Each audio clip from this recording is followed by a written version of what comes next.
นมประกาศนามาพีพิโคสุสังเอาสมนมัสการเทรานเทระกรุบเรืออังสมโกเนียดโยมพุทธบริษัท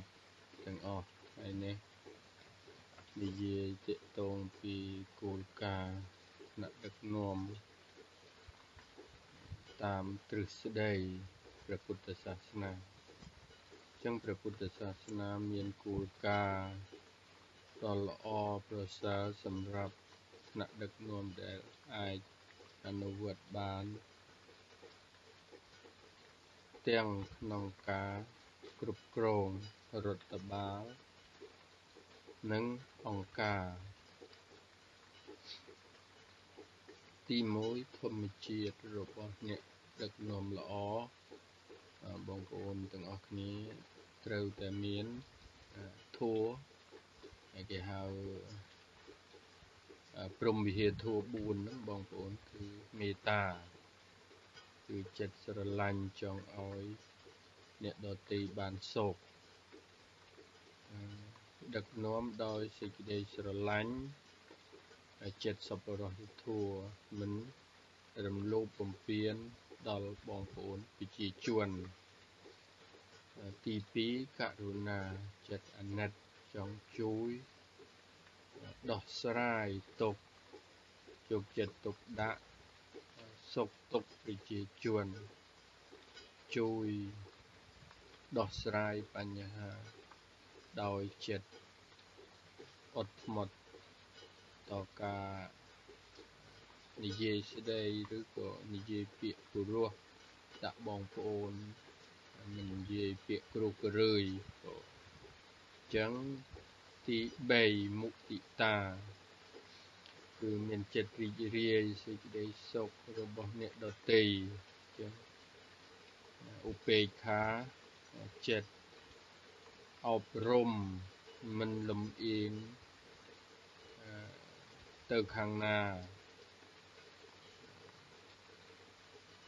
ប្រកបដោយ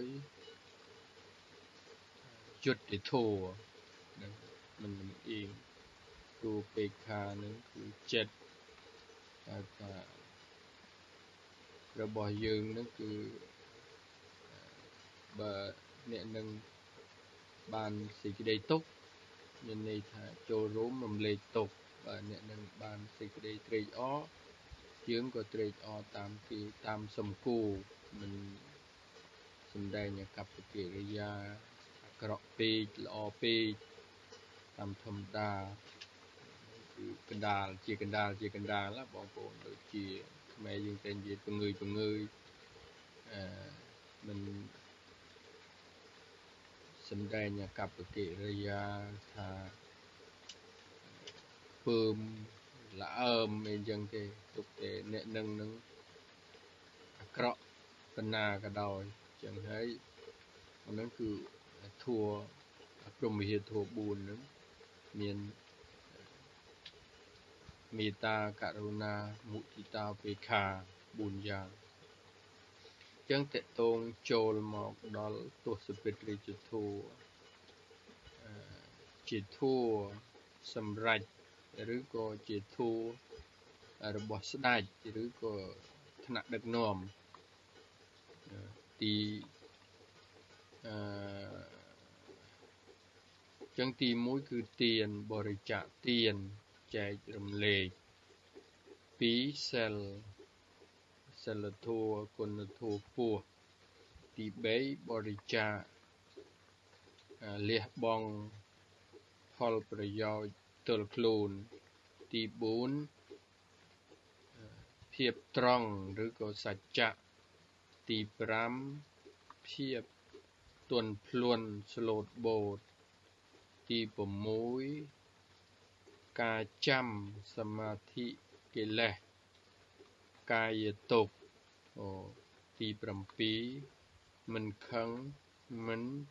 ក្រោធចឹងធัว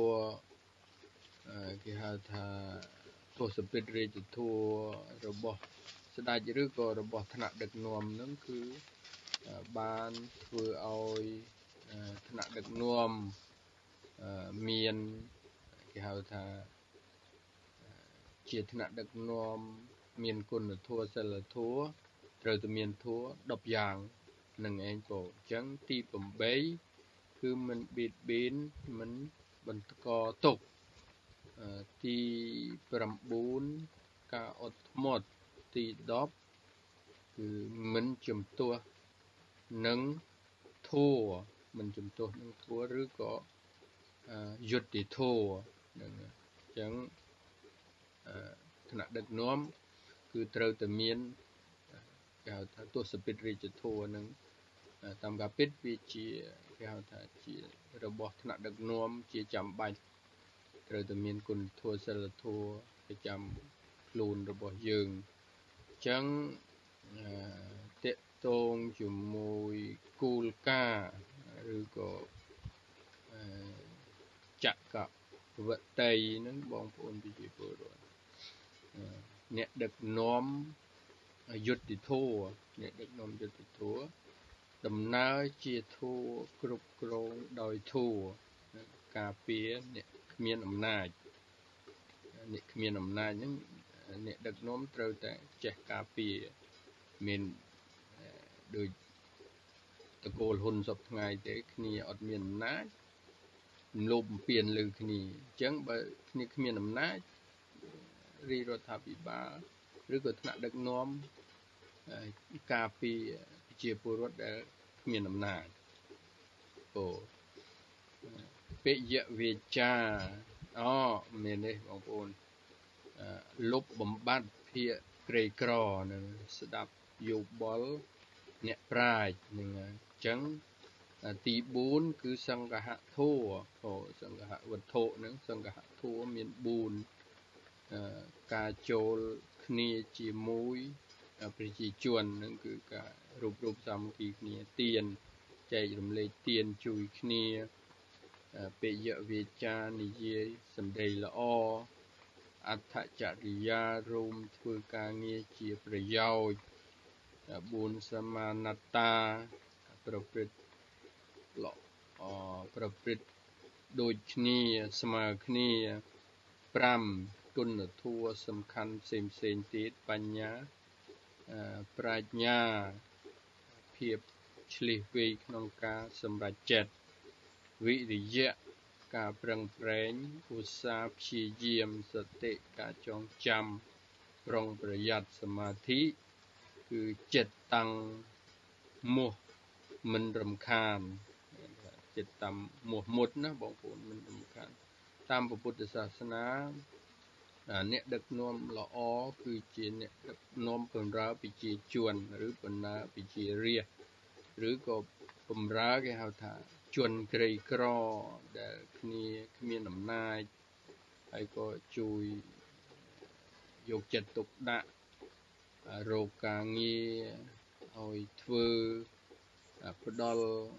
សេចក្តីសុខឲ្យគ្នាមិនមែនជាអ្នកគ្រប់គ្រងដោយ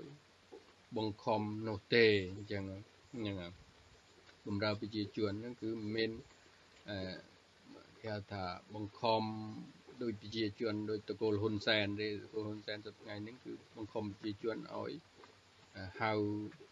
ថាបង្គាប់ថាសន្តិភាពហ្នឹងហើយបងប្អូនប្រជាពលរដ្ឋប្រជាជនមិនពិបាកបង្ខំគាត់ឲ្យនិយាយឲ្យហៅទេនឹងប្រជាជនដឹងដោយខ្លួនឯងថាតើសន្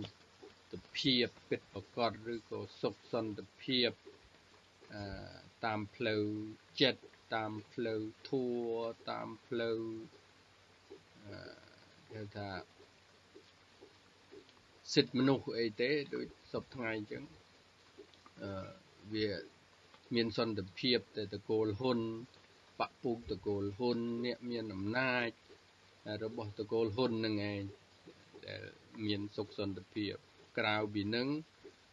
ដូចអ្នកដែលមិនមើលមិនឃើញឬក៏អ្នកប្រឆាំងអ្នកជំទាស់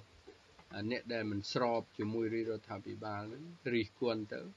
ថា quật nâng nhục nhong tha quật nâng trong rư bầm ra tam thâm đá bong phun bị bồi nơi từng lên na cả đau ở tại miền cà kiệp sầm cótคือแต่งแต่miền cà rư bầm raปีบองphun bị bồiรวดhơi mình tha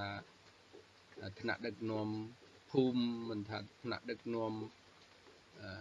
สโรกmình thaถนัดដឹกนมคุมmình thaถนัดដឹกนมแคดthaตำนางเรียหรือก็ពីជាជួនដែលគាត់មានទុកលំបាកមានបញ្ហាហើយរីរដ្ឋាភិបាលមិនដោះស្រាយឲ្យគាត់មានការរឹបម្រាស់ហើយមនុស្សមានប្រហែលសត្វ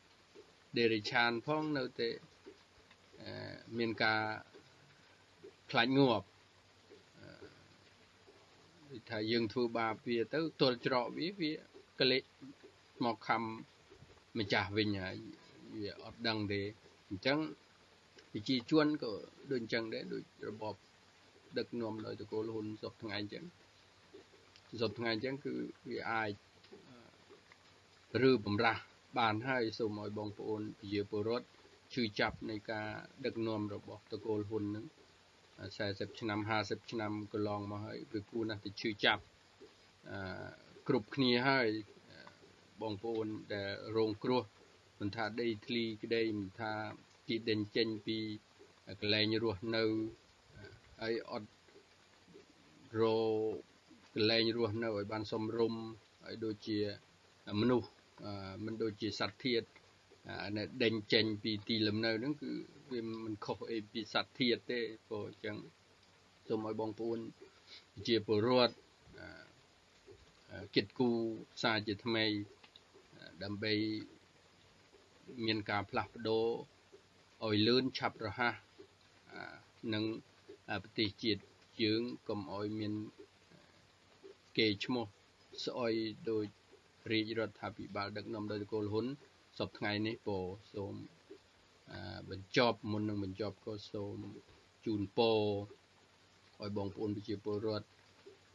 ទូទាំងពិភពលោកឬក៏ក្នុងប្រទេសជួបប្រទេសតែសេចក្តីសុខសេចក្តីចម្រើនពុទ្ធពរទាំង4ប្រការគឺអាយុវណ្ណៈសុខៈពលៈ